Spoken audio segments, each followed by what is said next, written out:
ప్రభాస్ చాలా సినిమాల్లో నటిస్తున్నాడు. ఏ దర్శకుడికి ఎప్పుడు డేట్స్ ఇస్తున్నాడు, ఏ సెట్లో ఉంటున్నాడు అనేది కాస్త కన్ఫ్యూజింగ్ గానే ఉంటుంది. ఆల్రెడీ చేతిలో రాజా సాబ్, స్పిరిట్, సలార్, కల్కి సీక్వెల్స్ లిస్ట్ లో ఉన్నాయి. ఇప్పుడు వీటితో పాటు ఫౌజీ అనే మూవీ టైటిల్ కూడా చేరింది.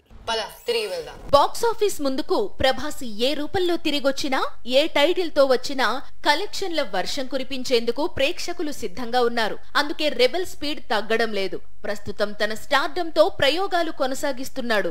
కల్కీలో కర్ణుడిగా కనిపించిన రెబెల్ త్వరలో రాజాసాబ్ లో మరో కొత్త పాత్రలో సర్ప్రైజ్ చేయనున్నాడు. ఆ తరువాత సోల్జర్ గా మారబోతున్నాడు. ప్రీ ఇండిపెండెన్స్ నేపథ్యంలో సీతారామం దర్శకుడు హను రాఘవ్ పూడి ఒక ప్రేమ కథను రాసుకున్నాడు. ఈ సినిమాను ఇదే ఏడాది ప్రారంభించబోతున్నారు. రాధేశ్యామ్ తరువాత ప్రభాస్ పూర్తి స్థాయి ప్రేమ కథలో కనిపించే సినిమా ఇది. మృణాల్ హీరోయిన్ గా నటించే అవకాశం ఉందట.